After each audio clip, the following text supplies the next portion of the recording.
So Mark chapter 2, verses 14 and 15. And as he passed by, he saw Levi, the son of Alphaeus, sitting at the receipt of custom, and said unto him, Follow me. And he arose and followed him. And it came to pass that as Jesus sat at meat in his house, many publicans and sinners sat also together with Jesus and his disciples, for there were many of them, and they followed him. I was told by Pastor Nilo that we will have yung sa preaching regarding sa Mark na po. Then I came across this sa chapter 2 regarding the call of Matthew. At si Levi yung pangalan niya, he becomes Matthew. So ang ating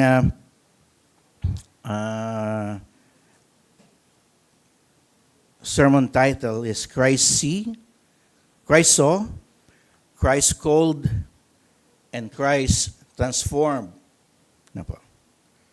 Now, in this short passages, only 2 verses lang but it is one of the most remarkable calling in all the Gospels because of who is being called. And picture yourselves in this setting. By this point sa Gospel ni Mark, ang ating Panginoong Yesus already healed the sick. He cast out demons. He cleansed a leper.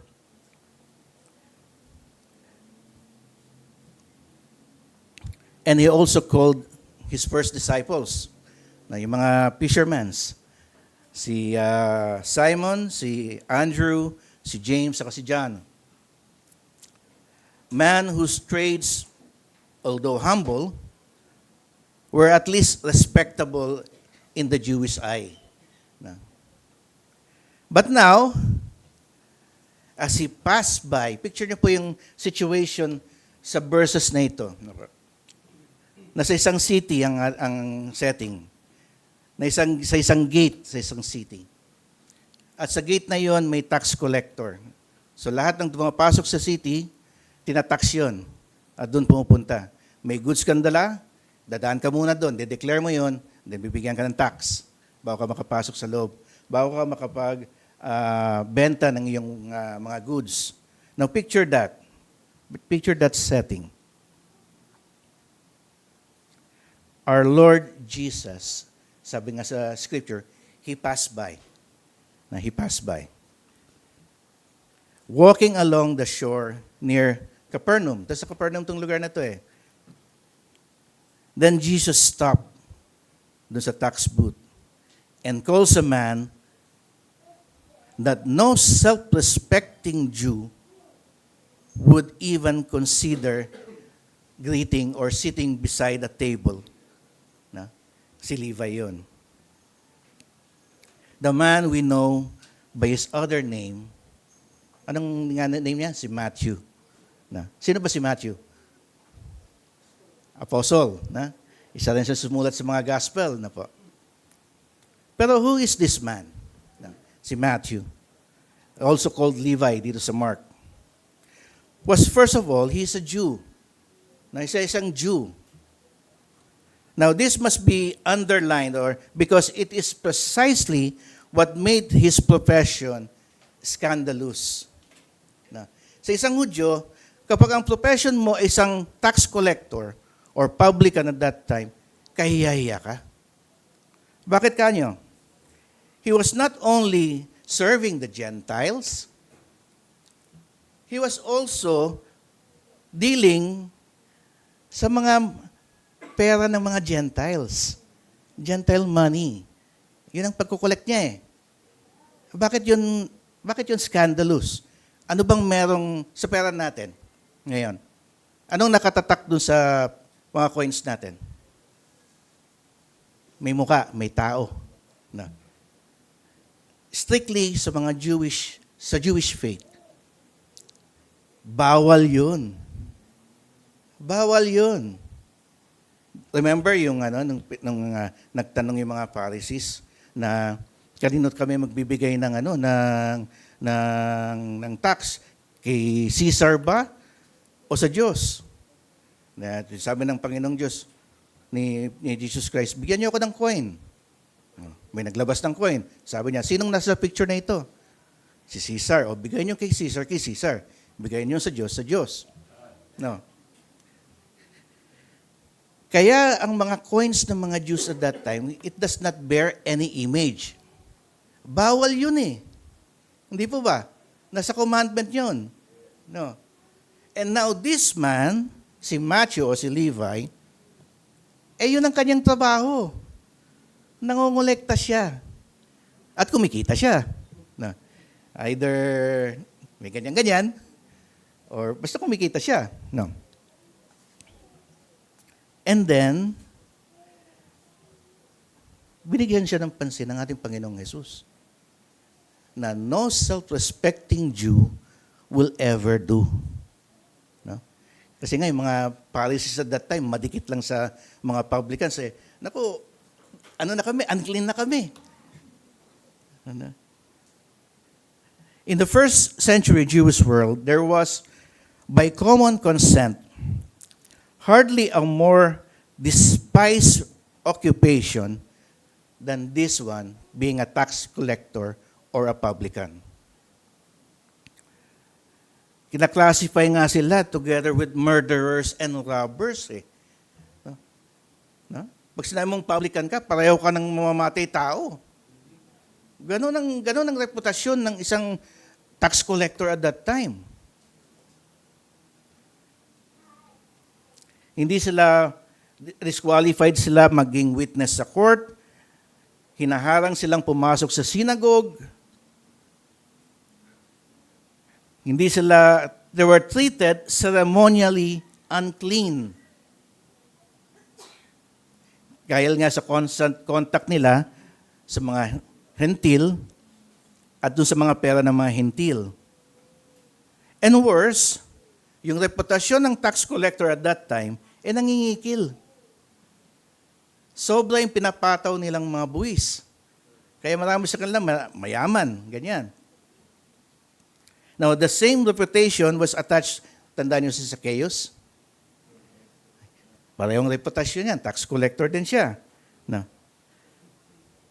Sa kanilang mga kababayan, si Matthew, he was not simply a civil servant or a tax collector. He was a traitor to his race. He is serving the Roman Empire. No. Hindi lang siya hindi malinis sa paningin ng mga Hudyo, kung hindi siyang traidor sa paningin ng mga Hudyo. So, sinong Hudyo ang lalapit sa kanya? O sinong Hudyo ang makikipag-usap sa kanya? Knowing who he is. No. Mark's own language reflect this. He groups publican together with sinners. No? Classify ni Mark mismo sa kanyang gospel ng mga publicans, kapareho yan ng mga sinners. In which, yun ay common shorthand of that day to be considered outside ng covenant Israel. Isa kang Hudyo, pero ikaw ay tagalabas. Hindi ka kasama nila. Outcast siya. Now, kahit gano'n ang sitwasyon ni Matthew o ni Levi, marangya buhay niya. Kasi nga, kumikita siya, may sideline pa siya, nangingingkil pa siya. Talagang yayaman yan. No? Now, out of that life, that comfortable compromise, may compromise dyan eh. Kasi nga, siya dapat Hudyo siya, dapat sinusunod niya ang batas ng pagiging Hudyo, pero hindi, at the same time, komportable siya sa buhay niya. No. Our Lord Jesus walks in. out of that comfortable, compromised life, dumating ang Panginoong Jesus sa kanyang buhay.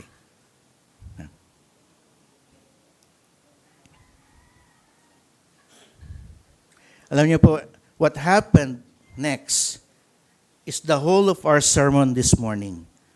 In these two verses, we see Christ doing three things. We see Christ doing three things. Sa maikling verses lamang na ito. Yeah. And in perfect order, what he did is, and I want to see us to see how each one of these flows into the next. Yung pagkasunod-sunod nung ginawa at nagawa ng ating Panginoong Jesus kay Levi o kay Matthew. Ang una niyang nagawa, nakita niya nakaupo si Matthew dyan sa kanyang booth. Ano yung pangalawa niyang ginawa? He calls, tinawag niya. At ang kanyang pangatlong ginawa, he transforms si Matthew. Notice also,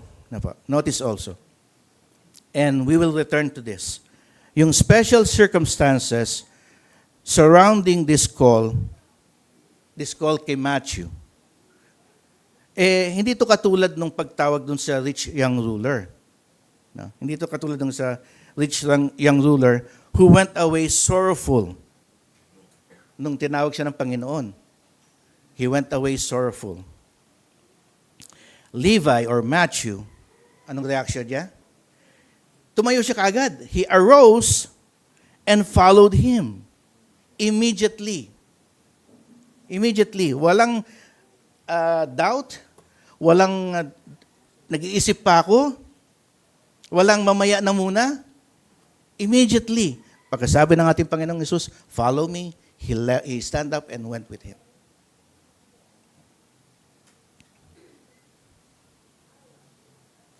Ito ay mga contrast dun sa mga nakikita nating ibang example sa scriptures na po. May tinawag ng Diyos, sabi niya, teka muna, papaalam muna ako. Meron sinabi, teka muna, ililibing ko muna yung aking ama. Teka muna, may gagawin pa ako. May teka muna. Saka muna ako susunod. Na? Pero si Matthew hindi. At hindi lang yun. Hindi lang yun ang kamangha-mangha dun sa makikita nating mga verses nito na nangyari kay Matthew. Walang negotiations na nangyari. He just rise up and followed. And ito pa yung doon sa account na nakasulat dito. Kung anong ginawa ni Levi o ni Matthew after niyang sumunod sa Diyos. After niyang sinundan sa Panginoong Jesus. Anong nakasulat doon?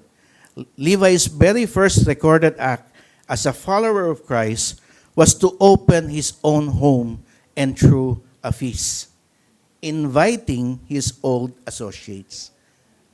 Yung mga kasamahan niyang publicans, mga kasamahan niyang tax collector, inimbita niya, punta kayo dito. Nandito yung Panginoong Jesus. Nandito yung tumawag sa akin. No? Matthew or Levi invited his fellow publicans, his fellow sinners, to meet the one who had called him. Yung conversion ni Matthew did not end yun sa, siguro yung iba sa atin dito, nung tinawag tayo ng Panginoong Diyos, parang merong private transaction sa atin between me and God, between you and God, na susunod ako sa iyo ngayon, ikaw ng aking Diyos, itong gagawin ko, ganyan-ganyan. And usually, private yun. Ikaw lang nakakaalam. Si Levi hindi. Ang very first recorded act niya, public. Inopen niya yung house niya, inimbita niya yung mga kasamahan niya, at pinakilala ng ating Panginoong Jesus. May change sa kanya.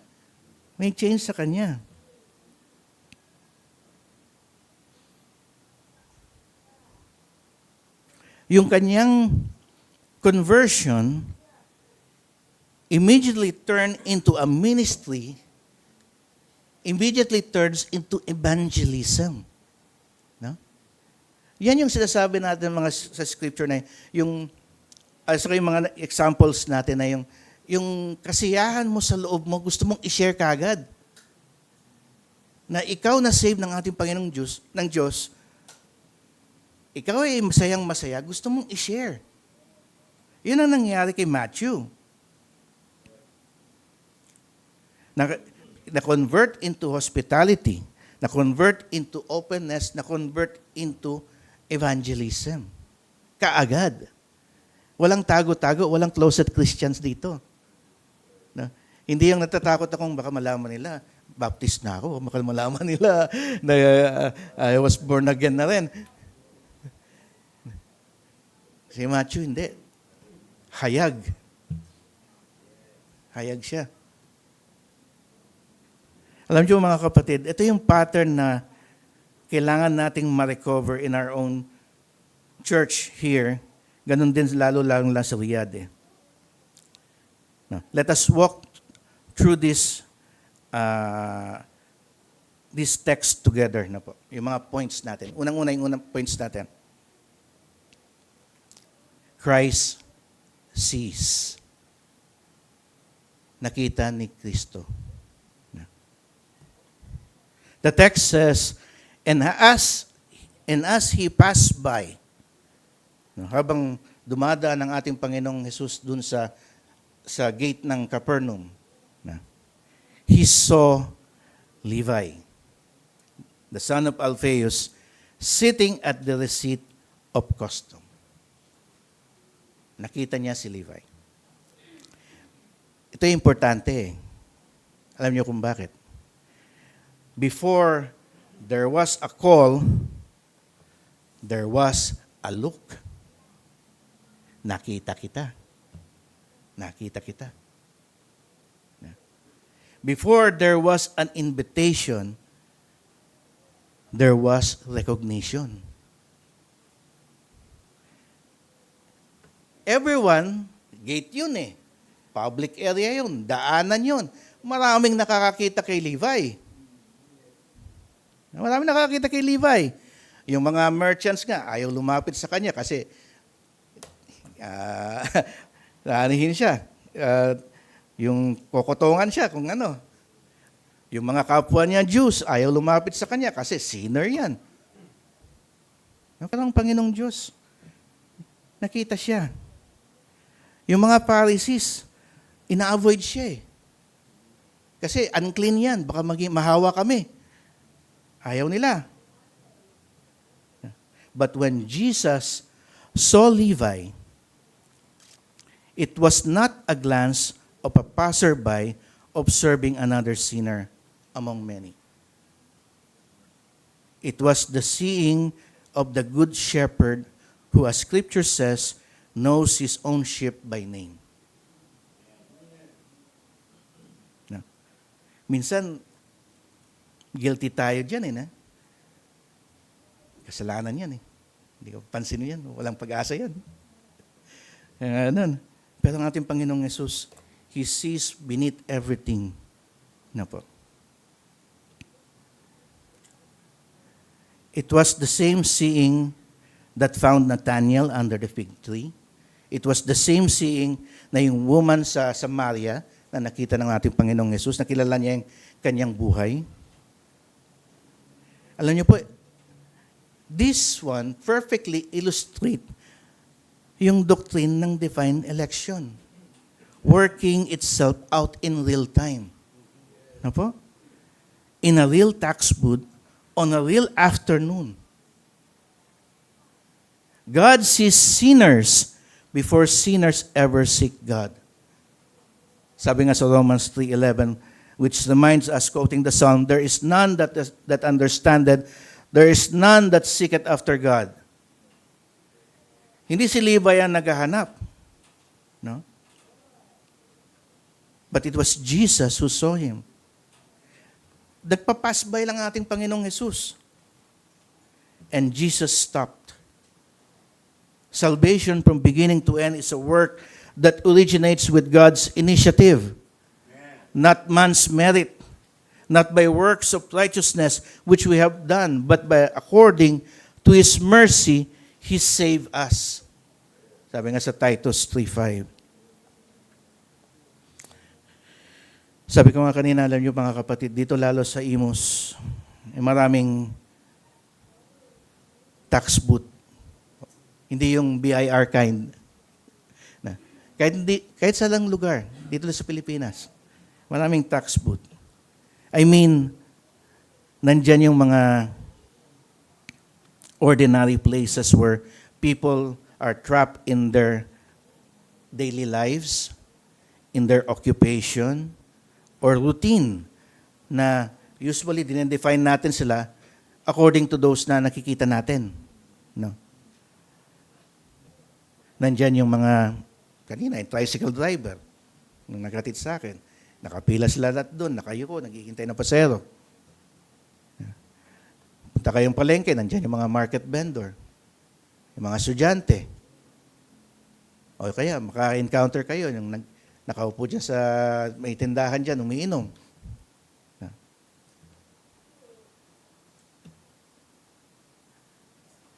Alam niyo po, dito sa Imus in particular, nakita naman natin yung rapid expansion yan.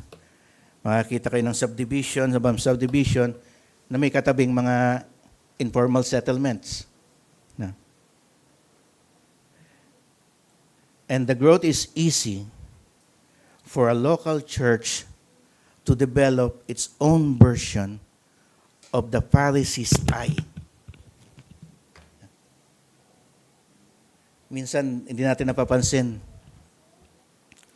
dahil maaring sobrang okupado tayo sa pag-prepare sa church or sobrang occupied tayo sa ating ministry sa church.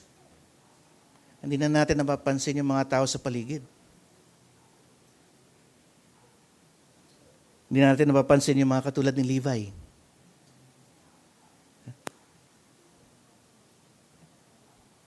Maraming taong nakakita kay Levi at that time. Pero ang Panginoong Diyos lang ang tumawag sa kanya. It is easy for us to forget this na po. Kasi minsan nakaka-develop tayo ng habit na nakaka-categorize na tayo ng tao. Nakaka-categorize tayo ng tao base sa nakikita nating suit niya. Kanina sabi yung tsinelas, sira na. Or gutay-gutay yung damit. Or nakikita tayong nakapustura, naka-necktie pa. So, it influence our thinking na kung sino yung mga taong yan. Na. And it's very easy na yung mga hindi pumapasa sa ating pantingin ay binabaliwala na natin. Alam po, church, we must ask the Lord to give us His eyes. Do we, when we drive past, dyan sa terminal, dyan mga tindahan, even sa mga, kung may videoke par dyan, tanghaling tapat, may kumakanta. It's very easy to, yung mata natin, we only see sinners. We only see na wala na itong pag-asa. Or, worse, hindi natin sila nakikita. Hindi natin sila nakikita.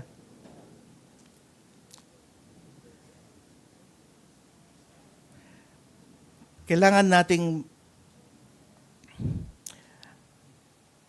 humingi sa Diyos na bigyan tayo ng mga mata to see yung mga katulad ni Levi, the same way that our Lord Jesus Christ saw him that day on that booth.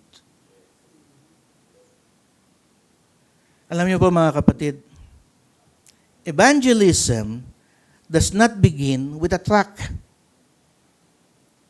May mga, marami sa atin dito may experience na regarding dun sa pagmimigay ng tracts, no po ba? Pero hindi doon nagsisimula ang evangelism eh.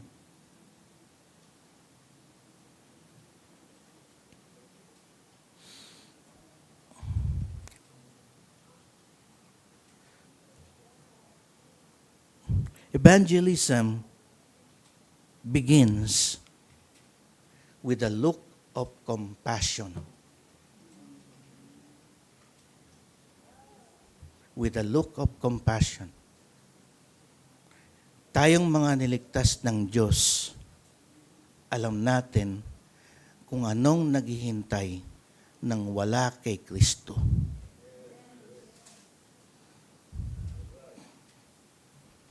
Do you feel any compassion sa kapitbahay niyong bungangera? Or dun sa batang inis na inis ka dun na gusto mong, ayaw mong makita sa maghapon? Or do we reserve our compassion only to those na ito mukhang mabait to? O ito mukhang tatanggap kay Kristo to?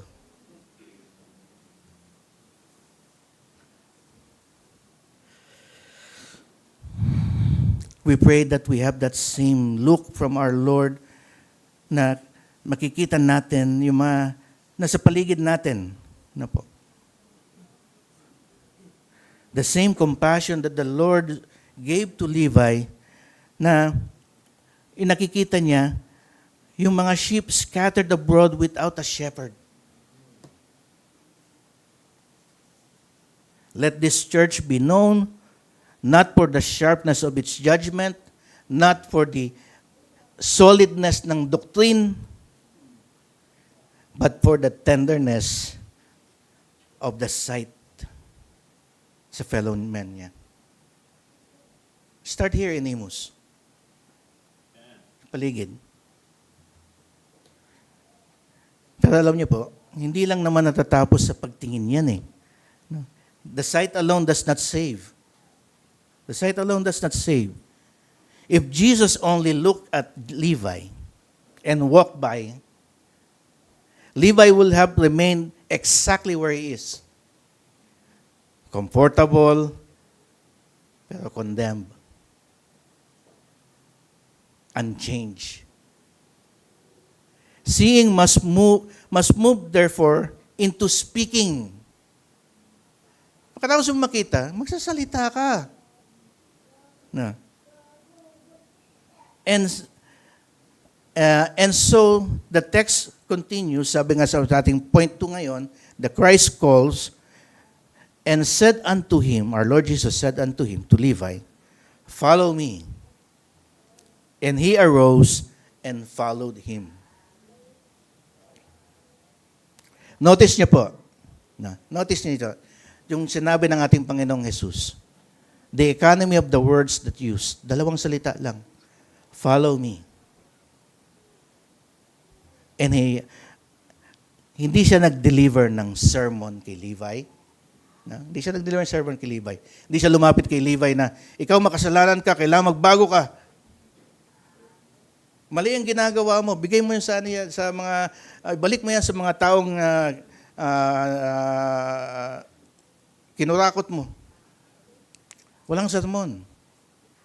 Walang, alam mo ba yung doctrine ng tulip? Alam mo ba yung doctrine ng tulip? Kailangan mo mga ano yan. Walang ganon.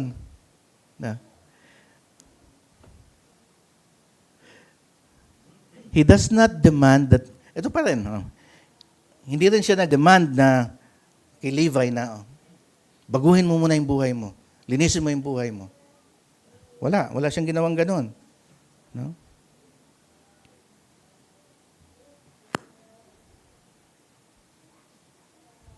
Hindi niya pinangangaralan si Levi.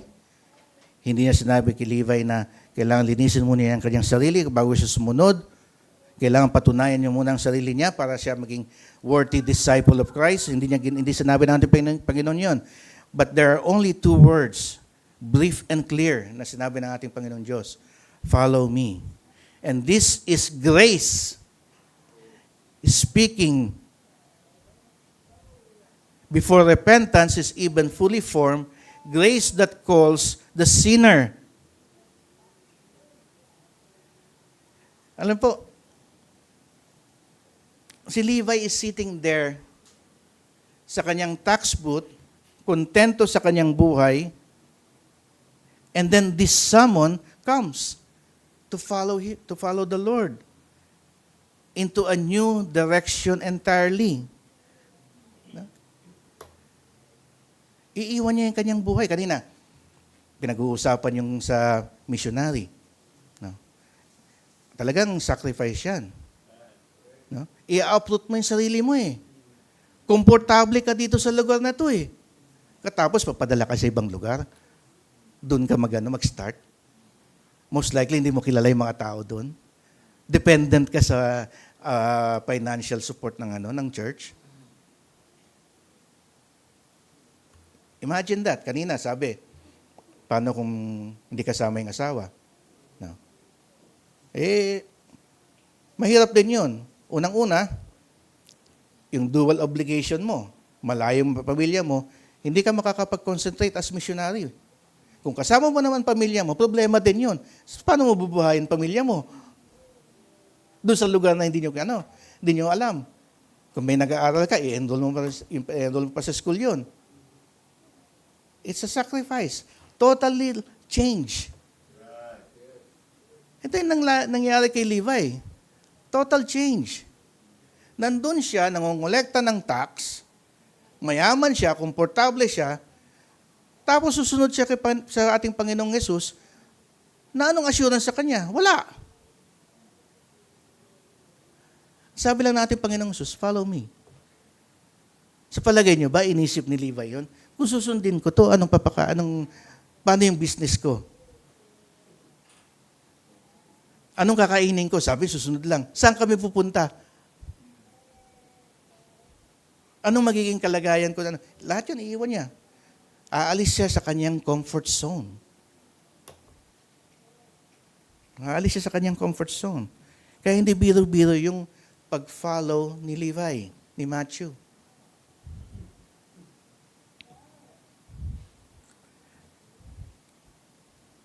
Tingnan niyo yung respond niya. According to Scripture. He arose and followed him. Walang bargaining, walang asking for time, walang asking na may gagawin pa ako, walang asking kung anong benefit ko. But he just rise up and followed him. Levi walk away from a secure, lucrative post, the kind of position na nakikipagpatayan siguro yung mga tao doon para makuha lang yung posisyon na yun eh. Sino bang ayaw yumaman? No. Sino bang ayaw guminhawang buhay? No. Pero iniwan niya lahat yun. But he instead followed Christ. The instant Christ spoke those two words to him, he arose and followed him. This is what we call an effectual calling.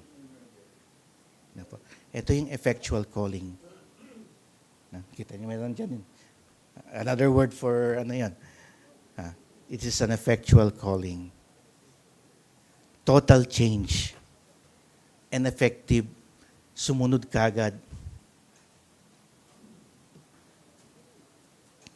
Hindi yun mere suggestion lang na sumunod ka sa akin. Hindi. Sumunod ka sa akin as summon. Sumunod ka, go with Him. Now.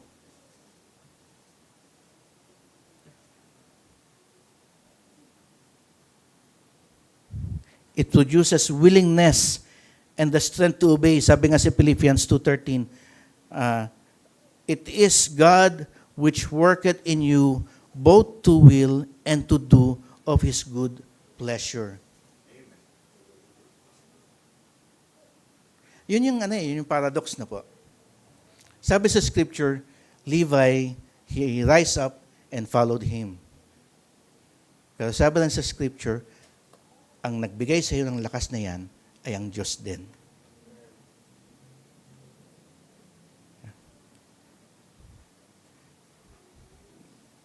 Alam niyo po mga kapatid, I want to speak plainly because I know something, yung cost of following Christ. Lalo dito sa Cavite. Lumaki ako sa Cavite City. Lalo dito sa Cavite. Na yung Catholic tradition dito, yung Catholic heritage dito, ay simula kanununuan pa. Na it is not always a soft place to plant a Baptist faith. Na some of you, maybe all, for in one way or another, come to faith in Christ against the tears, the anger, or the quiet disappointment of your Catholic mother or your Catholic father. Bakit ka umalis sa relihiyon ng natin, ng ninuno natin? Ano bang meron dyan? Diyan na yung, alam na nilang Baptist ka, iba na ang paniniwala mo, yung iba sasabihin sa'yo, kulto yung sinalihan mo eh.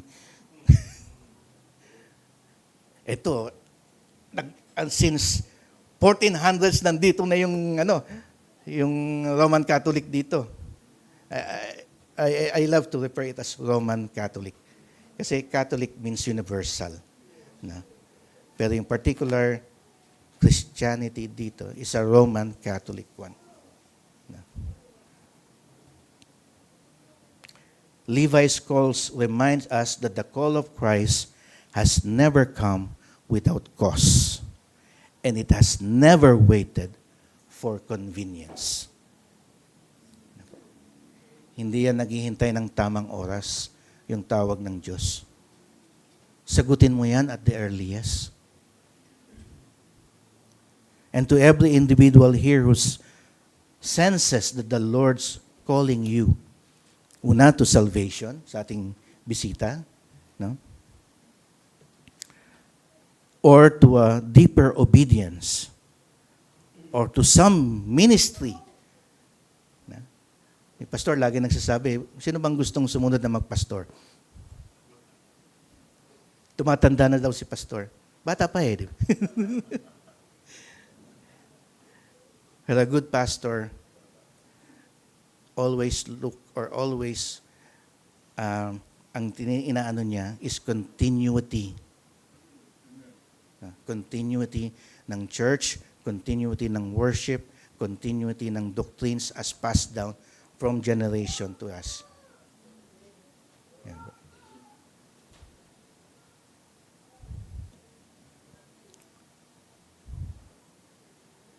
Alam niyo po,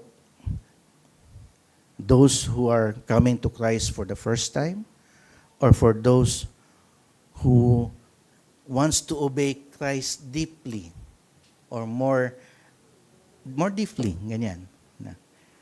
Tulad ng baka meron sa inyong ministry na bumabagabak sa loob ninyo na gusto nyong ma-follow. He is saying, as he said to Levi, to us here now, follow me, follow Jesus. Whether it be to salvation, to ministry in the church, or any specific trabaho sa church. Perhaps Christ is calling you to follow Him. Let us not now in Imus in these days make it easy. Na po. Lalo yung ating proclamation ng gospel. Hindi natin dapat i-soften yan.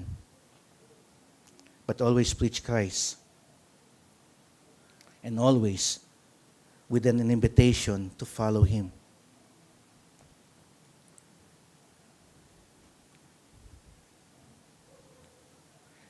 But the call did not end with Levi standing up and walking away from his booth. Hindi doon natapos. A true call from Christ never leaves a man merely relocated. It leaves him remade. Nabago siya. And Mark shows us evidence immediately in the very next verse, which lead us to ating point 3. Christ transforms. And it came to pass that as Jesus sat at the meat in his house, many publicans and sinners sat also together with Jesus and his disciples, for there were many of them, and they followed him. Nagsimula sa isa, kay Levi. And now, pagdating natin sa verse na to, they followed him. They heard the word, and they followed Christ. This is where the story becomes extraordinary. Here is a man who moments before had been sitting alone dun sa kanyang tax booth, isolated sa kanyang community dahil sa kanyang trabaho. And now, in his house, maybe the very same house kung saan siya kumita, kaya napagawa niya yon dahil marami siyang kickback. Ngayon, doon sa same house na yon, becomes a gathering place for a great multitude of sinners that intends to meet the Lord Jesus. Inopen niya yung kanyang bahay. No?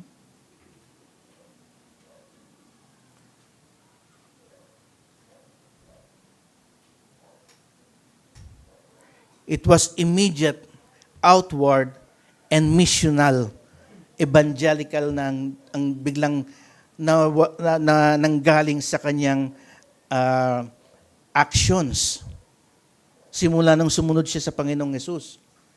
No? Hindi siya nagmukmuk lang doon, hintayin ko na lang yung iutos sa akin ng Panginoong Yesus, or closet Christian siya na babalik ako sa trabaho ko. Sunod lang ako ngayon, then babalik ako sa trabaho, kikita pa ako. Hindi. Inopen niya kagad ang bahay niya, nag-imbita siya ng kapwa niya sinners para makilala ang Panginoong Yesus. There is a biblical pattern of genuine conversion. Sabi nga sa scripture, therefore, if any man be in Christ, he is a new creature. All things are passed away. Behold, all things are become new. Sabi sa 2 Corinthians. But notice na po mga kapatid, the newness does not manifest as isolation from sinners. It manifests as engaged, hospitable evangelism among sinners, precisely because the transformed man can no longer bear to keep such good news to himself. Nanganak ang asawa mo. Nanganak ang asawa mo. Kambal pa, no? Ang tagal niyong hinintay yan. Sa palagay niyo ba, ng oras na nalaman mo yan, hindi ka siguro nagtatakbo, may anak na ako, may anak na ako. Gusto mong i-share kagad, tatawagan ko mga kapatid ko, meron na akong anak. You want to share the good news. No? Ano yung pinaka-good news na na-receive natin? That we have salvation in Christ. Yun ang gustong i-share kaagad ni Levi. Tinawag siya ng Panginoong Diyos. At yung pagtawag na yun, transformed him. And he wants it to share with his friends. He wants them to meet Christ also. The first thing the new disciples did was not retreat from his old world, but throw open the doors of his home to bring the old world face to face with Christ. Gusto niyang pakilala si Kristo sa lahat. Pamilya niya, kamag-anak niya, kaibigan niya, kapitbahay niya. Gusto niyang pakilala si Kristo.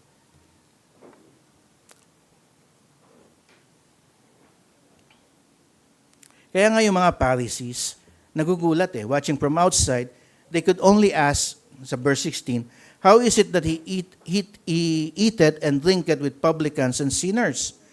Kasi hindi nila makomprehend yung holiness that draws near to sinners rather than fleeing from them. Kasi ang kanilang view, banal ako, ayokong madumihan, kaya lalayo ako diyan sa mga yan. Si Kristo hindi. Si Kristo banal. Naghahanap siya ng sinners para iligtas.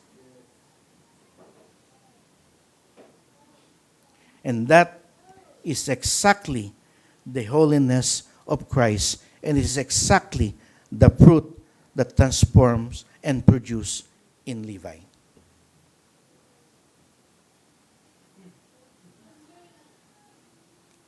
Lahat tayo niligtas ng dugo ng ating Panginoong Yesus. Lahat tayo sa harap ng Ama ay righteous dahil sa Panginoong Yesus. At yung righteousness na yon, hindi dapat tumatakbo sa mga hindi paligtas. Dapat tayong lumalapit. Tayong tulad kay Kristo, tayong tumitingin. Hindi tayo nagtatago.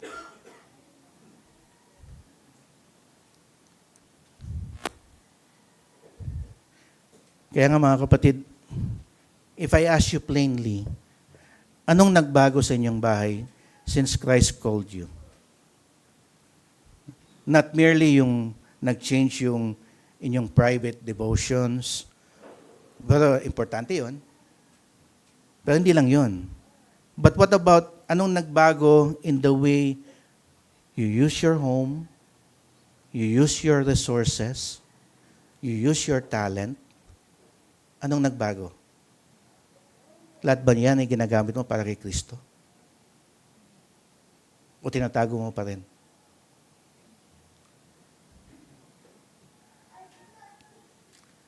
Madaling makalimot eh. Lalo na pag-alis natin dito sa simbahan ito, sa church na ito, sa building na ito, babalik tayo sa ating komportableng bahay. Pahinga muna ako. Nagawa ko na yung aking duty sa Diyos. Hindi na ako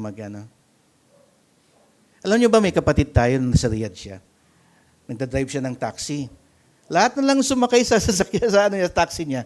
Ina-evangelize niya. Dinadala pa nga sa church yung iba na hindi makababa siguro. Dumatan ka muna sa church.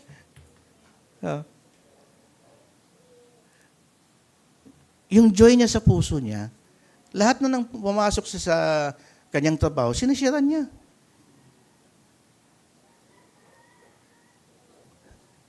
Sa ating buhay, sa ating trabaho, o kung nag-aaral tayo sa ating school, sinishare niyo ba si Christ, ang ating Panginoong Yesus?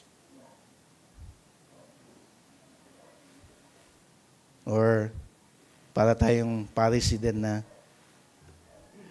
madumi yan. Ayaw kong lumapit dyan. Baka madumihan ako.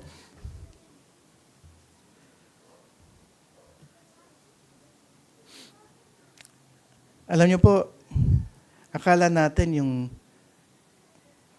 pagsisilbi sa Diyos, yung evangelism o yung pagpipreach, kailangan yun nandun ka sa pulpito para mag-preach tungkol kay Jesus. Si Levi, inopen niya yung kanyang bahay. Doon siya sa table nila. Doon niya pinakilala ang ating Panginoon.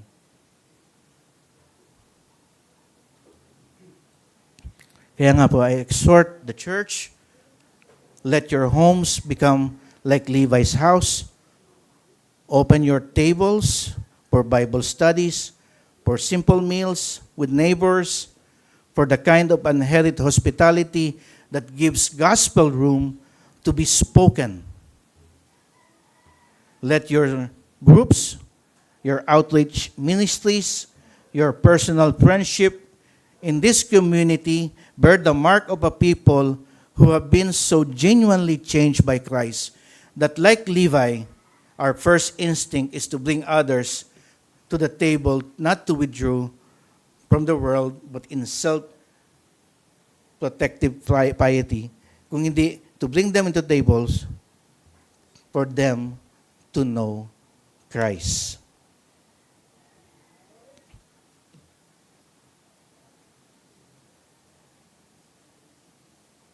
Ngayon po mga kapatid, in conclusion, let us gather these threads together na po. In just 2 short verses, We have watched Jesus see a man that everyone else has written off, call that man with a word that required no prior qualification.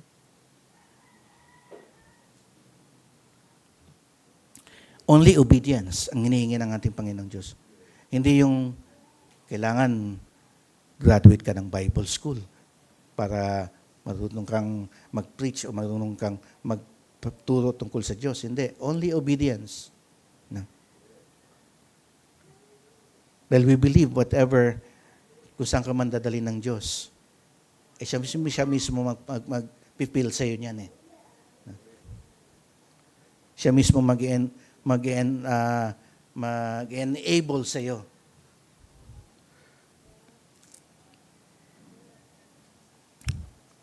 And then finally, He transforms the man so completely that his very household become a mission field. Seeing, calling, transforming. This is not merely Levi's story. It is a pattern of the gospel for every one of us seated in this room today. To the individual, perhaps this morning, nakaupo po tayo dito, spiritually speaking, na exactly where Levi sat, at your own tax booth, bound to a life, to compromise, to comfortable arrangement, that you never expected the Lord Jesus to interrupt your life. Sa mga hindi pa nakakilala sa ating Panginoong Jesus, perhaps this is the first time you have heard tungkol dito, tungkol sa ating Panginoon, that only Jesus saves. Perhaps He's calling you now to follow Him, to know Him. And perhaps this is the day of your salvation. Sa mga kapatid din naman na saved na, but are bound sa buhay na routine, or bound sa buhay na comfortable na, bound sa buhay na repetitious, bored. Perhaps the Lord is also calling you. There are ministries in the church. There are 1,000 things to do sa church. Perhaps your talent is needed there. Instead of, hihintayin ko na lang si pastor kung anong i-assign niya sa akin.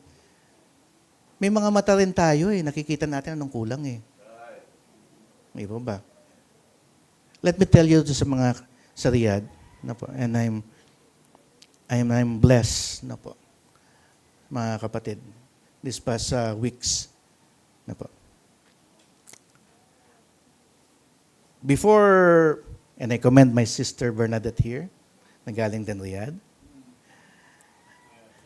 Before Sis Bernadette left sa Riyadh, actually, makikita mo doon, ilan lang kaming kumikilos. Ilan lang kaming kumikilos din doon. May mga specific na assignment na ilan lang yung sabihin nating kusa. Darating kami doon, ayos na lahat ng gawain. Naka-arrange ang mga chairs, may pagkain pa. Magandang idea rin i-erase yung pulpit sa Riyadh That's another. So, ilan lang yung mga kapatid na gumagawa nun. And then, nagbibiruan nga paano pag nagbakasyon kayo sabay-sabay? Paano na lang nangyayari? Well, praise be to God. One Thursday afternoon, the men met together and pitch in together. Ito gawin natin. Sobra na yung ministry ni Brad, tanggalin na yan. Bigay mo dito. Ito gagawin ko, ito gagawin ko. Without assigning.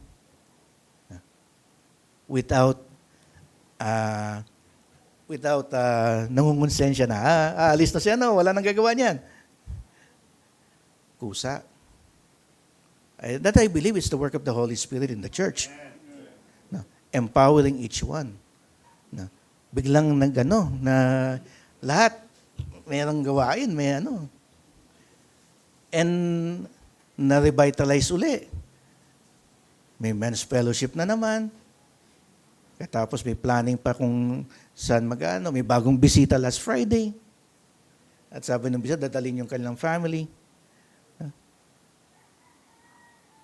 The Lord calls, follow me. And I believe the brethren there responded.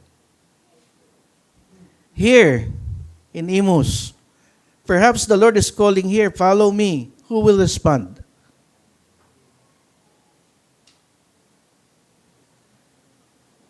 Si Brad Mike ngayon nasa Taguig, helping the brethren there in Taguig. He responded, pumunta siya doon. Si Brad Nick sa Quezon, matagal na nagsasabing kailangan nila ng magtuturo doon. Wala pa rin pwede. Sa Tanzania, sa Tansa, merong lugar doon. And I believe merong Bible study doon, di ba, Brad? Yung saan doon. Oh. Meron ng core group doon. May lugar na. Kulang ng preacher. Dati, it's a pleasure na marinig uling magturo si Brad Roel after so many years. Dati noon, kontento lang ako noon na kikinig. But perhaps God has other plans for us men. How about you? At wag niyong isipin na bata pa ako. Wag niyong isipin na bata pa ako. Ilang taon na si Timothy kaya? Any idea? Nung naging pastor siya? Yeah? When the Lord calls, search yourself. Ito ba'y para sa akin? At tama ba yung call? Tulad kanina, pag-aralan natin, paano mo pwedeng suriin kung yung bang call na yon ay para sa'yo? Kung pwedeng mag-fasting ka with prayers. And then the church also recognize kung gaano ka capable at kung pwede kang i-assign. The only question, are you willing? Yung marami sa atin nagka-count ng cost. Siyempre, hindi mo maiiwasan yan eh. Magka-count ng cost. Pagka-retired na ako, saka na lang ako magsaserve fully. Wala na akong inintindi. Tapos na yung mga anak ko mag-aral. Or dahil komportable na tayo sa buhay natin, nakaganyan na yung tenga natin.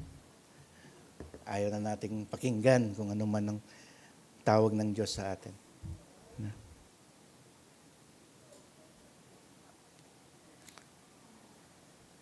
Alam niyo po mga kapatid, ang challenge dito sa Imus, pasensya na po kung compare ko yung sa Riyadh. Sa Riyadh, wala kaming building na ganito.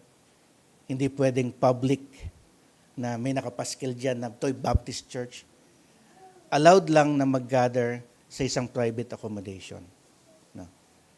And there was a time before na talagang kahit private accommodation na, kinakatok ka pa, pinapasok ka pa, hulihin ka pa. Pero praise be to God, ngayon maluwag na. No. Pero still, hindi ka pa rin pwede mag-evangelize, hindi ka pwede ka mag-street preaching. Yung nga lang pabibigay namin ng trucks, patago pa eh. Bibigyan ba natin to? Mukhang Muslim to eh. Paano kung report tayo? May danger, may takot. Dito sa Amos, may ganun ba? Bakit kayo may takot? May takot ba kayo? Tamad. Doon may cause ang pagiging follower ng ating Diyos. Dito, ang problema is complacency. Comfortable tayo sa buhay natin. Ayaw na nating lumabas. Out of our comfort zone.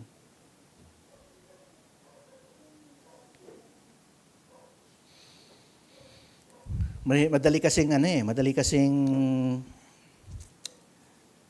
mag-settle down to routine Yung ating routine na buhay, okay na to. Nagsisilbi naman ako sa Diyos. Pero marami pang kaluluwa dyan na hindi nakakilala kay Kristo. Amen. Hindi natin alam ang pagdating ng ating Panginoong Jesus. Maaring mamayang gabi, maaring 100 years from now. Minsan tinanong ako ng anak ko kailan ba babalik ang ating Panginoong Jesus? Pero hindi natin alam. Pwede mamaya, pwede 100 years from now. Ang importante, we are prepared. At ang importante, He will see us working for His kingdom.